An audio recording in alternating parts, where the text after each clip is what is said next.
Welcome to all. Myself, Dr. K. Sujata, Assistant Professor of Mathematics, Government Degree College, Kukatpalli. Today I am going to discuss about isomorphism of linear transformations. In this topic, we will discuss about one-to-one linear transformation, onto linear transformation, and then isomorphism of linear transformation. In this, we explain about some theorems also and problems. First, we will define the one-to-one linear transformation. A function t from a v to w is called one-to-one. Here, v and w are called as a vector spaces. T is a mapping from v to w is called one-to-one. If the pre-image of every w in the range consists of a single vector, that means T is one-to-one mapping if for all u comma v in V such that T of u is equal to T of v implies that u is equal to v, then we say that T is said to be one-to-one mapping. Here see one-to-one mapping. Distinct elements of V mapped to distinct elements of W. V and W are the vector spaces. T is a mapping from V to W. Here the elements of V, distinct elements of V mapped to distinct elements of W. Then we say that the mapping is said to be a one-to-one mapping, or otherwise the condition, main condition you have to remember for one-to-one mapping is T of U is equal to T of V implies that U is equal to V. Here see the second representation of the one more example here. V and W are the vector spaces. The two elements of V can be mapped to only one element of W. That's why it is not a one-to-one mapping. Here the two examples, it is one-one mapping, but it is not a one-to-one mapping because of distinct elements are not mapped to distinct elements of W, and T of U is equal to E of V implies does not imply U is equal to V because of here the two elements mapped to only single element of W. This is the definition of the one-to-one linear transformation. Mainly you have to remember here T of U is equal to T of V implies that U is equal to V. Let us discuss about the theorem, one-to-one linear transformation theorem. That the statement of the theorem is, let T is a mapping from V to W be a linear transformation, then T is one-to-one if and only if kernel of T is equal to 0. How to prove this theorem? First, because of if and only if condition means necessary and instruction part, two parts we have to prove. First to take in the necessary part is T is one-to-one. Then we have to prove kernel of T is equal to 0. If kernel of T is equal to 0, then we have to prove T is one-to-one. That is the two-way theorem we have to prove in these two ways. First part, suppose T is one-to-one. Then T of V equal to 0 can have only one solution, V equal to 0. Due to the fact of the T of 0 is equal to 0, that means T of V is equal to T of 0. Because of T is one-to-one mapping, that implies V equal to 0 as the only solution for this statement T of V is equal to T of 0. That means kernel of T equal to only the 0 element. Any element you have to take, T of U also taken. T of U is equal to 0. That means U must be equal to 0. That's why kernel of T contains only 0 element. In subsequent part, suppose kernel of T is equal to 0 and T of U is equal to T of V. That can be, write it as T of U minus V can be written as by the linear transformation definition. T of U minus V can be written as T of U minus T of V. From this we get T of U minus T of V is equal to 0. That means U minus V belongs to kernel of T. That implies U minus V equal to 0. That implies U is equal to V. Because of T is a linear transformation, we can write T of U minus V. By the property of linear transformation, we can write T of U minus V is equal to T of U minus T of V is equal to 0. That's why here see T of u minus v equal to 0 means u minus v belongs to kernel of T. Any element can be mapped to 0 element, that element must be belongs to kernel of T. That implies kernel of T contains only the 0 element. That's why u minus v must be equal to 0. That implies u is equal to v. Here, sorry, u is equal to v. Here C taking as a T of u is equal to T of v, it implies u is equal to v. That means by the definition of the one-to-one linear transformation, T is a one-to-one mapping. This is the proof for the main important theorem.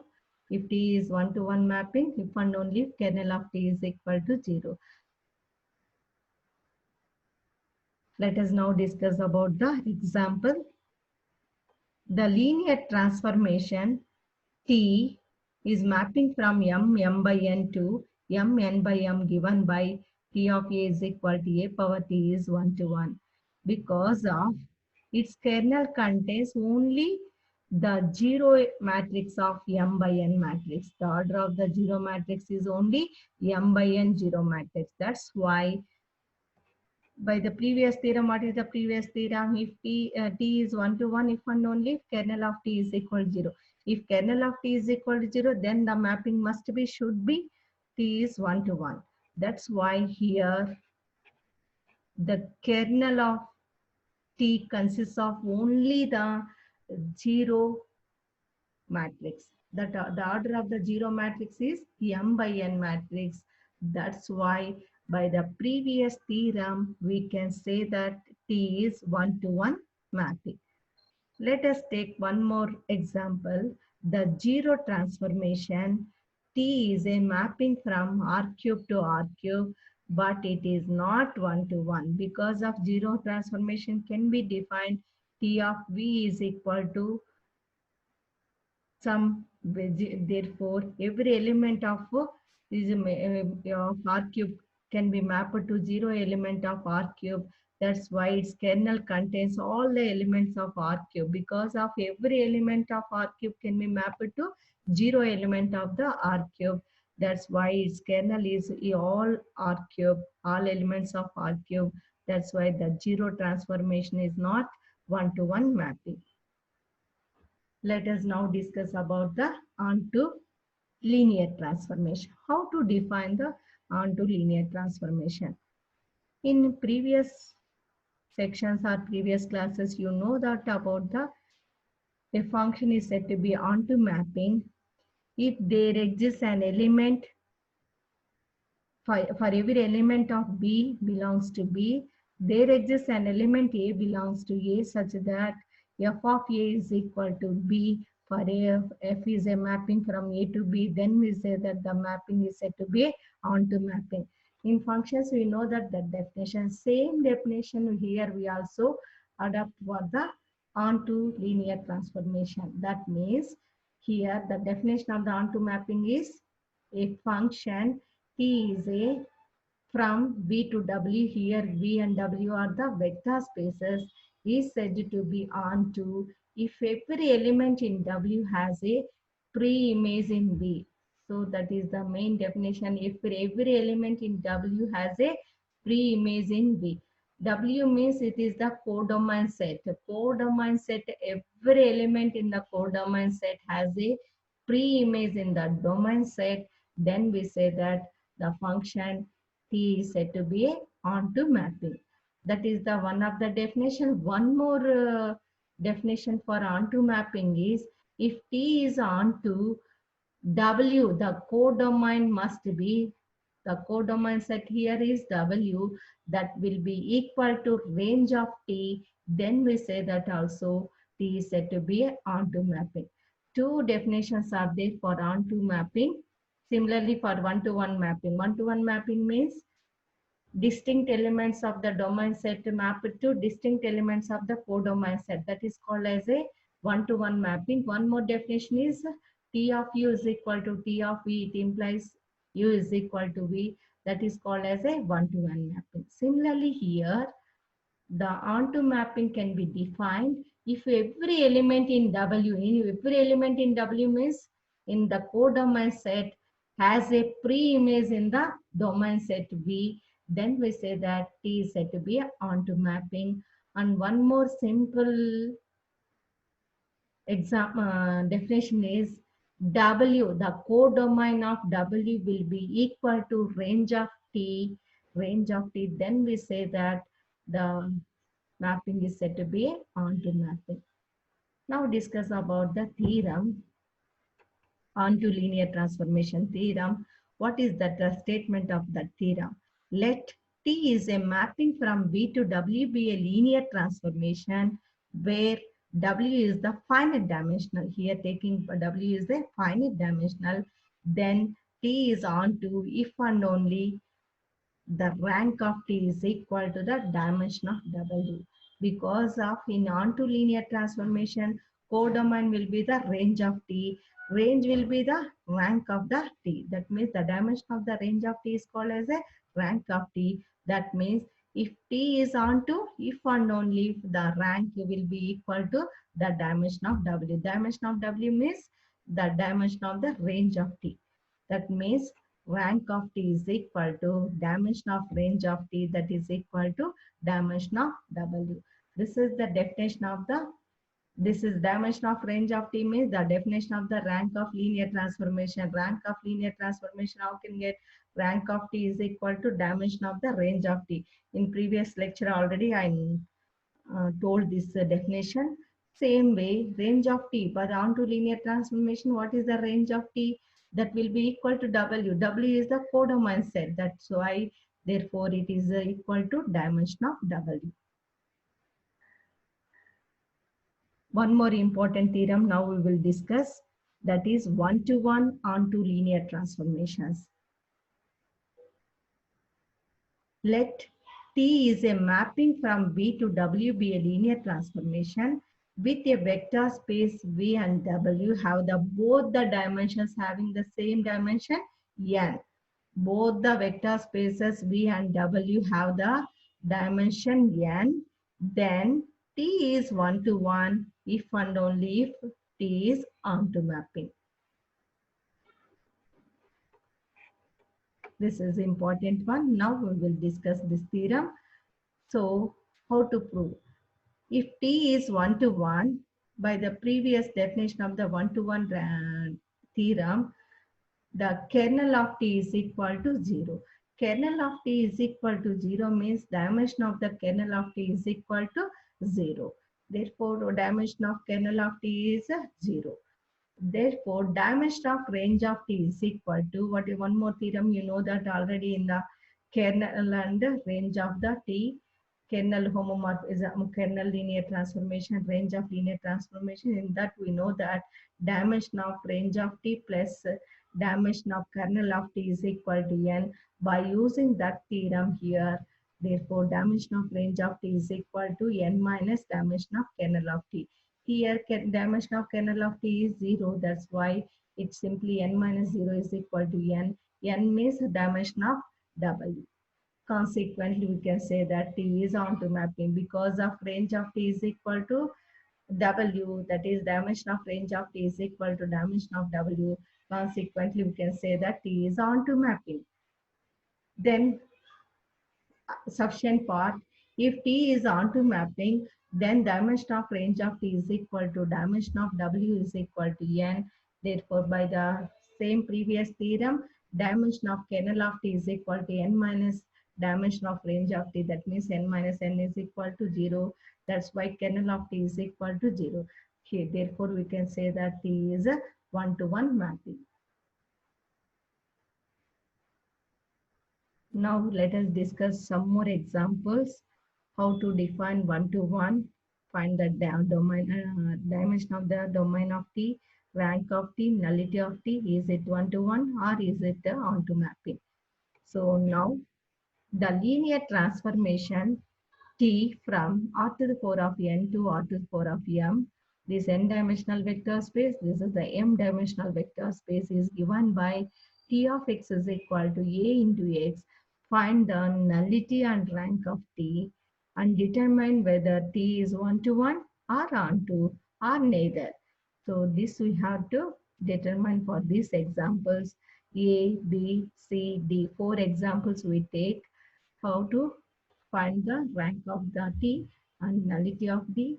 Is it a one-to-one mapping, or is it onto mapping, or neither of these two, one-to-one? So now let us discuss about it. Here T is a mapping from R to the power of N to R to the power of M, that you have to remember here. Therefore, first one is A is a matrix 1 to 0, 0, 1, 1, 0, 0, 1. Here, the T mapping is R cube to R cube. Therefore, dimension of the domain of T. What is the dimension of a domain of T? It is a three-dimensional. That's why it is a 3. Rank of T is equal to, in this matrix, see here, this is a leadings of 1. Leadings of 1 means, therefore, see here, it is a diagonal matrix. Therefore, the det of this one is 1 into 1 into 1. That's why not equal to 0. That's why rank of T is equal to 3. For this matrix, therefore, it is the rank of T is equal to the leading ones of rows is columns is 3. That's why rank of T is equal to 3. By the definition of that one, rank of T plus nullity of T is equal to N. N means, therefore, here rank of T is 3. Nullity is, don't know, 3 plus nullity of T is equal to dimension of the domain of T. Dimension of the domain of T is 3. Therefore, 3 plus nullity of T is equal to 3. That's why nullity of T is equal to 0. Because of here, see here, the nullity of T is equal to 0 means kernel of T contains only the 0 element. That's why it is a one-to-one mapping. Dimension of rank of T. Rank of T is equal to dimension of the range set of T. Range set of T means it is a 3. Therefore, range set is here is 3. Therefore, rank of T is already 3. Therefore, range set is equal to the dimension of the range of T. That's why it is a onto mapping. Now we will discuss the second example, T from R square to R cube. Here see the dimension of here the leading rows 1, 2, 0, 1. Therefore, here see the dimension of domain of T. Dimension of domain of T is 2. That's why this is the 2. That is dimension of R to the power of N. That is equal to rank of T. Here see the 2 by 2 matrix 1, 2, 0, 1. Its det is not equal to 0, or leading ones of the ones columns is 2 columns are there. That's why rank of T is equal to 2. See, by the nullity of T is equal to 2 minus 2 is equal to 0. Therefore, nullity is 0 here. That's why it is a one-to-one mapping. Because of nullity is 0 means kernel of T contains only the 0 element. That's why it is a one-to-one mapping. But rank of T. Rank of T is equal to 2, but dimension of R to the power of M. Dimension of R to the power of means dimension of the range set is 3. Therefore, 2 is not equal to 3. That's why it is not a onto mapping. So only rank and nullity exists and it is one-to-one mapping, but it is not a onto mapping because of rank of T is not equal to the range of the dimension of the range of T. Because of rank of T is 2, range of the T is 3, dimension of the range of T is 3. That's why 2 is not equal to 3. That's why it is not a onto mapping. Now let us go for the third example, that is 1 to 0, 0, 1 minus 1. It is a mapping from R cube to R square. R cube to R square. Here, dimension of the domain of T is 3. Rank of T. Rank of T, see here 2 by 2. The 2 leading columns are there. That's why rank of T is equal to 2. Therefore, the nullity of T is equal to 3 minus 2. That is equal to 1. Therefore, but it is nullity of T contains a more other than 0 element is also exists. That's why it is not a one-to-one mapping. And but onto mapping, the dimension of rank of T is equal to, it is equal to dimension of the range of T, that is also equal to. That's why it is a onto mapping. Let us go for the third example. T is a mapping from R cube to R cube. Here the dimension of the domain of R is T is 3 and rank of T is equal to, because of the last row is 0, that's why 2 is the rank of T. Therefore 3 minus 2 is equal to 1. That's why nullity of T contains other than 0 element. That's why it is not a one-to-one mapping. And rank of T is equal to 2, but dimension of the range of T is 3. That's why it is not a onto mapping. These are the best examples for the rank and nullity and one and onto mapping. Now let us move for the isomorphism. What is the definition of the isomorphism? In functions, you know that the definition of isomorphism function. What is the isomorphism function? If the function is one-to-one and onto mapping, then we say that the function is said to be isomorphism. Here also same definition we have to apply for the isomorphism of linear transformation. A linear transformation T from V to W, that is one-to-one and onto, is called as an isomorphism. See here, a linear transformation T is a mapping from V to W, that is one-to-one and onto, is called as an isomorphism. Moreover, if V and W are the vector spaces, there exists an isomorphism from V to W, then V and W are said to be isomorphic to each other. That the linear transformation T is a isomorphism linear transformation, then there exists an isomorphism from V to W, then we say that the sets V and W are said to be isomorphic to each other. That is very important. The mapping is an isomorphism mapping, then we say that the two sets are said to be isomorphic to each other. Compulsory there must be one-to-one and onto mapping, then it is called as a isomorphism. Now let us discuss about the theorem. Isomorphic spaces and dimension. What is the statement of the theorem? Two finite dimensional vector space V and W are isomorphic if and only if they are of the same dimension. Two finite dimensional vector space V and W are isomorphic if and only if they are of the same dimension. Because of their isomorphic means one-to-one onto mapping, that's why the two vector spaces have the same dimension. Now let us prove, we will discuss. Assume that V is isomorphic to W, where V has a dimension n. There exists a linear transformation from a mapping T to V to W, that is one-to-one and onto mapping.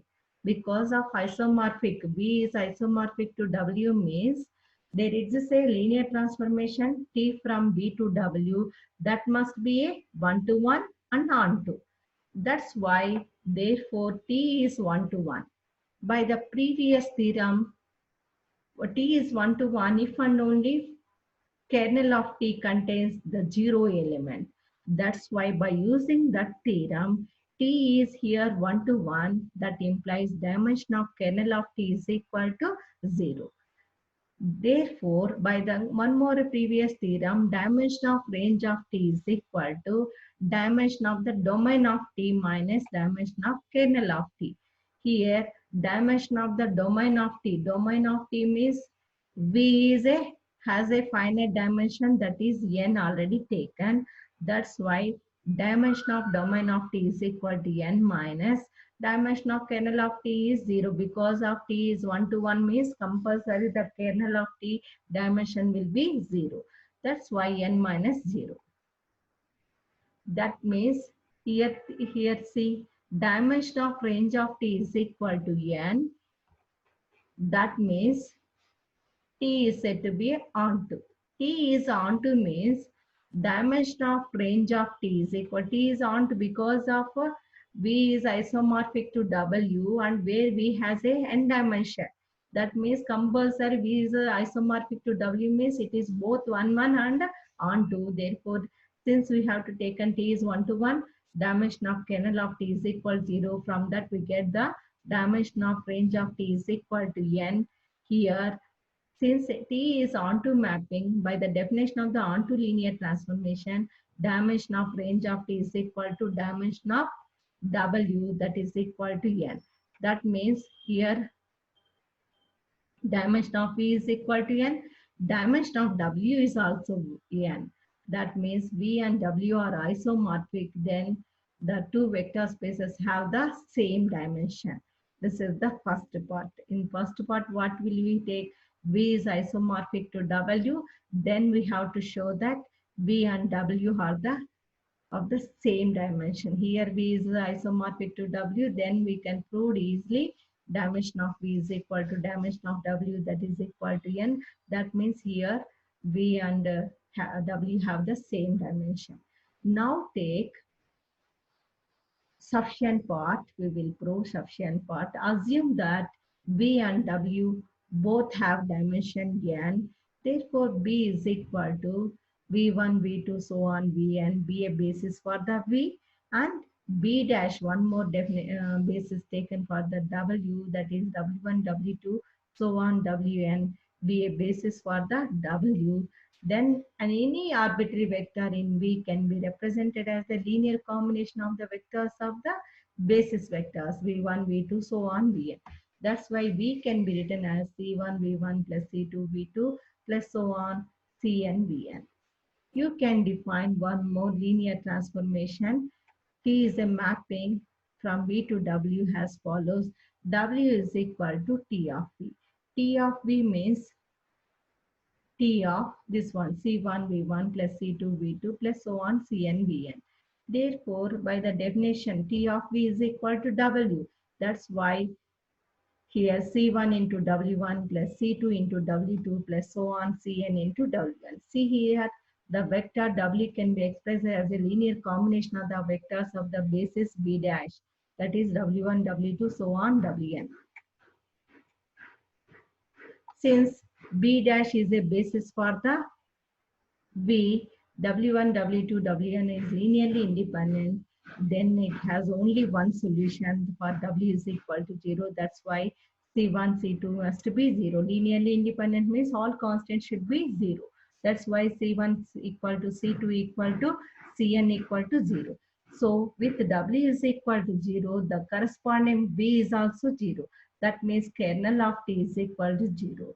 Kernel of T is equal to 0 because of it has the only solution, 0 solution, that is kernel of T is equal to 0. That means T is said to be 1-to-1 mapping. By the previous theorem, we can derive that dimension of range of T is equal to dimension of T minus dimension of kernel of T, that is n minus 0, that is equal to n, that is equal to dimension of W. From this, we can say that T is onto mapping. Since this linear transformation is both 1, 1 and onto, then we say that V and W are said to be isomorphic. This is very, very important theorem regarding isomorphic homomorphic linear transformation. So main statement you have to remember, that is two finite dimensional vector spaces V and W are isomorphic if and only if they have of the same dimension. But that means they have both vector spaces have the same dimension. Note point you have to remember. This theorem tells that every vector space with dimension n is isomorphic to R to the power of n. That means every vector space with dimension of n is isomorphic to R to the power of n. Isomorphic. Now let us discuss about the isomorphic vector spaces. The following vector spaces are isomorphic to each other. R to the power of 4. That means it is a fourth dimensional vector space. And M 4 by 1, space of all 4 by 1 matrices. That means 4 rows and 1 column. Space of all 2 by 2 matrices also isomorphic to each other. P3x, that means the set of the vector space of all polynomials of degree 3. Pnx means the set of all polynomials of space of degree n Here, space of all polynomials of degree 3 or less. V is equal to x1, x2, x3, x4 and 0. Xi are real numbers, therefore it is a subspace of R to the power of 5 because of it has having 5 elements, 5 components. That's why it is always a V is a subspace of R to the power of 5. Isomorphism. V and W, two vector spaces. T is a mapping from V to W. It is one-to-one and onto mapping. That means isomorphism. It is also invertible. Then we say that T is an isomorphism. That means V and W are said to be isomorphic. So V and W mainly you have to remember here. V and W are the vector spaces. T is a mapping from V to W. It is one and onto mapping. Then the mapping T is said to be called as a isomorphism. That means V and W are said to be isomorphic. Isomorphic relation is an equivalence relation. The isomorphic relation can be always an equivalence relation because of V is always reflexive. That means V is isomorphic to V, and it is also symmetric. Symmetric means what is the second property of equivalence relation? Means it satisfies three properties. One is reflexive, symmetric, transitive. Any relation satisfies these three properties, then we say that the relation is called as a equivalence relation. Since the isomorphic relation is also an equivalence relation because V is isomorphic to V, that is reflexive. V is isomorphic to W. It implies W is also isomorphic to V. That means it is symmetric. Third relation is transitive. Transitive means V is isomorphic to W. W is isomorphic to U. Then implies V is isomorphic to U. Here U. Therefore, V is isomorphic to U. Then we say that the isomorphic relation is an equivalence relation that means it satisfies all the three properties: reflexive, symmetric, transitive. Then we say that it is said to be a isomorphism. Mainly you have to remember here isomorphism means it is one-to-one onto mapping. Then T is said to be isomorphism. That means the two vector spaces are said to be isomorphic. Isomorphic relation is an equivalence relation because of it satisfies all the three properties. One is reflexive, symmetric and transitive. Reflexive means V is isomorphic to V. Symmetric means V is isomorphic to W. W is also isomorphic to V. Third relation, that is transitive relation, is V is isomorphic to W. W is isomorphic to U. That implies V is isomorphic to U. Here the mistake is there. You can identify V is isomorphic to U. By typing error is there. V is isomorphic to U. Next, now let us discuss about the theorem. Every n-dimensional vector space over F is isomorphic to F to the power of n. That means V is an n-dimensional vector space. It contains the basis B that the elements are taken as because of it is n-dimensional vector space. It contains n vectors, A1, A2, so on, A and B a basis. We can define the mapping T is from V to F to the power of n by using that one. What is that relation is taken as a, therefore V is a n-dimensional vector space. T of V is equal to, it is a F to the power of n is called as a n elements. It contains the n elements. Therefore, it is a one-to-one mapping because alpha is equal to x1 alpha 1 plus so on xn alpha n. It is implies to x1, x2, n, xn belongs to F to the power of n. Because F to the power of n contains the n components x1, x2, so on xn. Because of every element of B can be expressed as a linear combination of the elements of the basis of B. That's why alpha is equal to x1 alpha 1 plus so on xn alpha n. The constants x1, x2, so on xn belongs to f to the power of n. This is the scalar vector space. The scalars are the elements of f to the power of n. Therefore, f to the power of n. Because of that's why it is a one-to-one and onto mapping. That means non-canonical. This is f to the power of n is a non-canonical space. That's why the components x1, x2 belongs to f to the power of n. It is one-to-one and onto mapping. Isomorphisms. F to the power of n contains the components x1, x2, so on, xn, xi belongs to f. Therefore, this can be represented in the column matrix x1, x2, so on, xn, where xi belongs to f. The polynomial p to the power of n of f, nth polynomial can be defined f from f to f, f of x is equal to c0 plus c1x plus so on cnx to the power of n. You hear that this is a f to the power of n plus 1. See, the basis here is 1 x square so on x power n. That means c0 plus c1x plus so on cnx power n is equal to, it tends to C0, C1, C2, so on, Cn. This is the mapping to define for the f to the power of n to p to the power of nf. That means the polynomial function can be defined like this. Polynomial function can be mapped to f to the power of n, that is C0, C1, C2, Cn. So in this section, we have discussed about one-to-one, onto, and isomorphism, and the theorems also we discussed. Therefore, mainly in this section, the keywords are one-to-one mapping, one-to-one linear transformation, onto linear transformation, isomorphism, and the isomorphic space. How to they are one space is isomorphic to another space. These are the important words we have to use in this section. Thank you.